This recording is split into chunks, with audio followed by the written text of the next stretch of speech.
So, Venerable Children often talks about the importance of relating our embodied practice of ethics and compassion to real-world events and situations in our lives, which is why I want to talk about and speak up for turkeys at Thanksgiving. So I will do that, and I'll show some images, and they're not bloody, and they're not open wounds, so it's okay. Yeah, turkeys don't have a voice. And I think if they were to speak up, they would not want to be the centerpieces of our Thanksgiving meals. And I also think that, there's a lot of ethical, conscious consumers out there, and there's a lot of average consumers out there. And both of these consumers, the majority of them actually don't know what actually goes on in the turkeys that they purchase every year at Thanksgiving.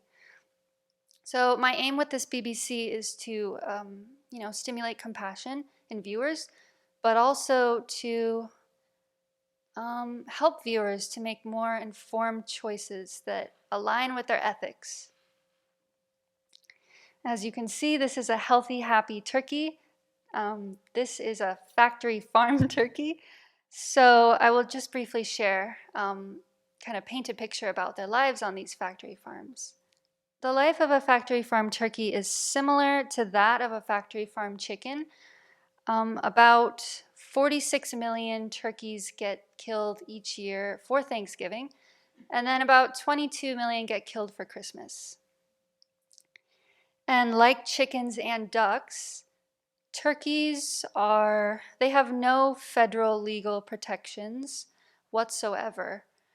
And the USDA, the United States Department of Agriculture, doesn't grant them even the most basic protections for welfare and for treatment. Because turkeys, along with chickens and ducks, are not included in the Humane Methods of Slaughter Act, which is a law that requires animals to be unconscious before being killed, and also requires that they be killed in the most painless ways possible. So again, turkeys are exempt from this. And this is bad because turkeys are exempt from this means that widespread, rampant, sanctioned abuse goes on in this industry. And it's okay. It's like legal. Yeah, so turkeys, they live in these gross sheds. Here's a turkey. It's filled with ammonia, it's filled with feces, it's poorly ventilated, their air is just filled with dust and like fungus. It's pretty gross. And I think if human beings were to live in this situation, they would feel quite pissed off. Yeah, pissed off because, these turkeys, they're also really pissed off. They get debeaked because they peck each other because they're so pissed. And they also resort to cannibalism, which is an unnatural behavior. But they do that out of stress. So this turkey that you can see here, they look pretty filthy. But they grow so quickly under their weight that, their legs are usually crippled or they break their bones.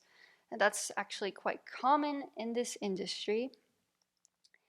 And they only get about 3.5 square feet of space per bird, which is really not much. And a fact is that if a human baby were to grow at the rate as a Thanksgiving turkey, the baby would be 1,500 pounds in 4.5 months. So it's crazy. It's really crazy, these poor bodies that they're born into.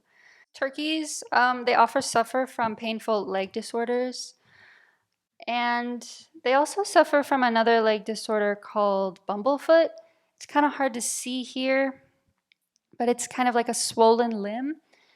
The bumblefoot is when there's just excessive weight on the legs that pressure sores develop. So this is also a very common thing for turkeys to experience. They also experience ruptured tendons, hip lesions, other things like that. So they also get respiratory sicknesses. Here's a turkey. because the air is so dirty, they usually get these kind of facial infections. Their eyes can become swollen. They suffer from blindness. Um, yeah, they it's quite painful for them. Yeah, so this is really not pleasant. The factory farm industry is like a super shady industry. It's just really not good for millions of sentient beings who have to undergo it. This is a picture of a turkey I found in the industry, taken by a activist. And when I saw this photo, I thought of what Venerable Jigme said once in a BBC, where she said, "It's hard to hate people up close." And I often think of that line when I look at close-up pictures of animals, because I think it's really common for people to disassociate from their source of food, to disconnect. But when you see a picture of like the living being, you see like, oh, they have eyes, like they look like me, like they probably have thoughts and feelings, they have an expression on their face. So I think images like this serve to humanize these living beings. Yeah, and I also think it's just important as consumers to like be aware of what's going on. I mean, and just to see how our actions seriously impact the lives of other living beings. So these are two turkeys. They're obviously injured, but they are awaiting transport. And I think, little do people know that transport is actually, oh man, it's the most, I think it's the most painful part of the process for all these living beings. Here you can see that, someone's loading them into crates onto a transport truck, and they load about 1,500 birds per hour. So you can imagine that the injuries that happen because it's so fast. Appendages break, wings break, hip dislocations, internal hemorrhaging.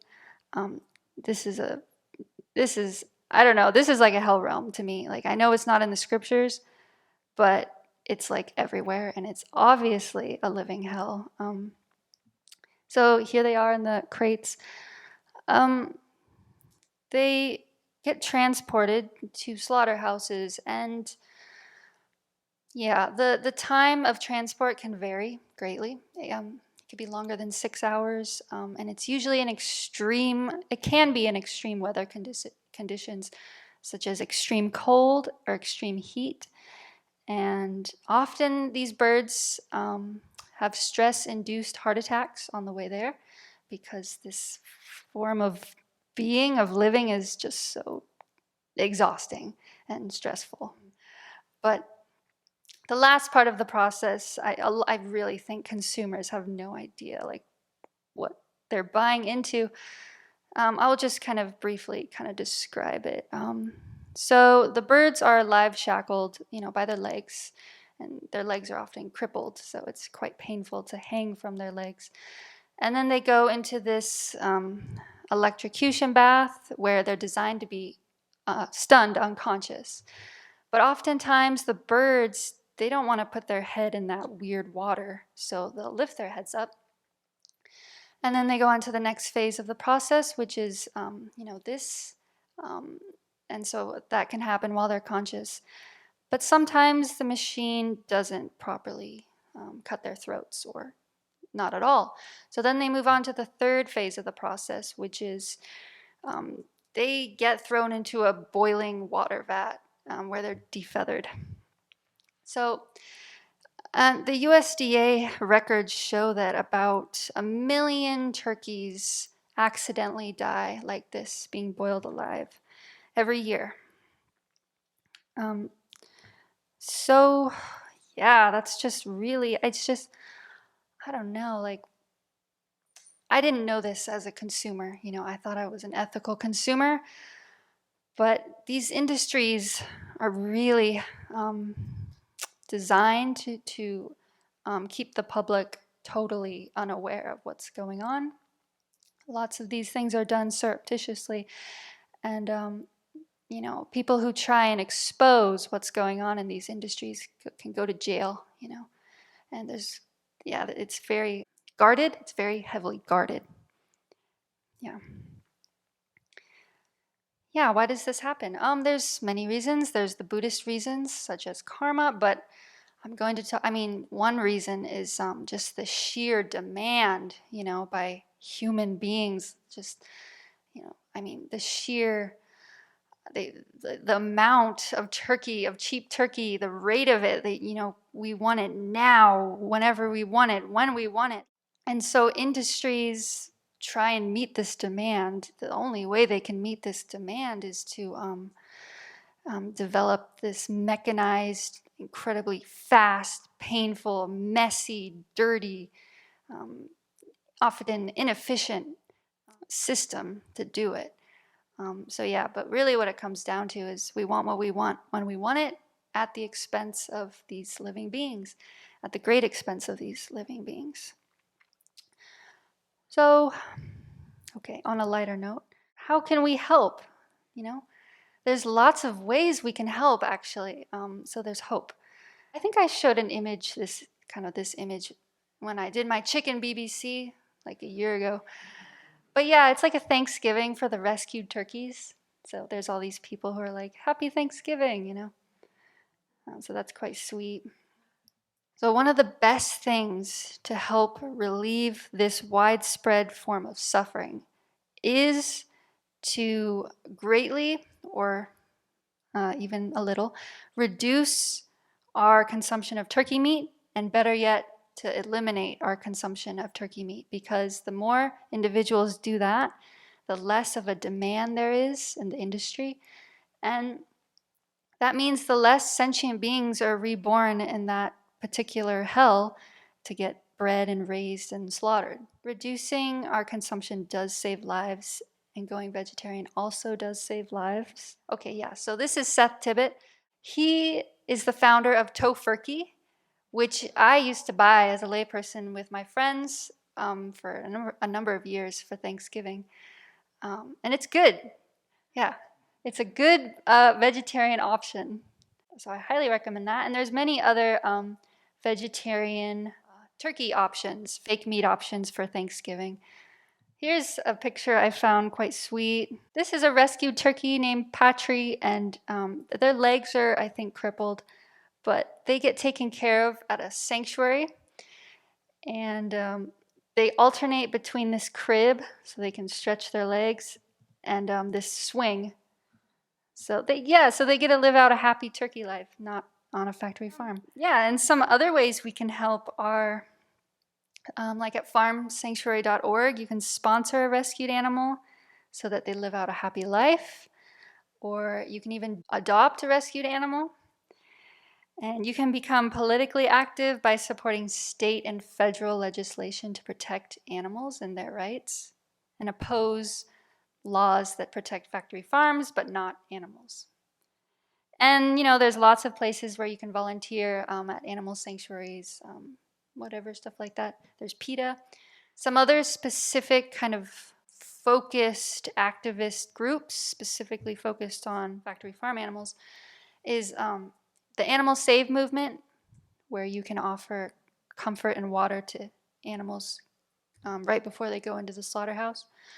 And then there's Anonymous for the Voiceless, which I participated in. It's a peaceful demonstration that informs people of the food industry. Yeah, there's also weanimalsmedia.org, which is where I got all these visuals, and it's like, whoa, it's over 30,000 images, like beautiful, high-quality photojournalistic images of animals and the food system all around the world and what they go through. Like, when Lama Zopa talks about the great suffering of the animal realm, like, when I look at these photos, I think, oh my God, he's right. It's an ocean of suffering. It's like, so I find it very helpful to cultivate my compassion for the animals. And yeah, we can make a difference in the world with our choices. And this Thanksgiving, let's act in ways that others can truly be thankful for, by protecting life and by helping to relieve the suffering of turkeys and all living beings.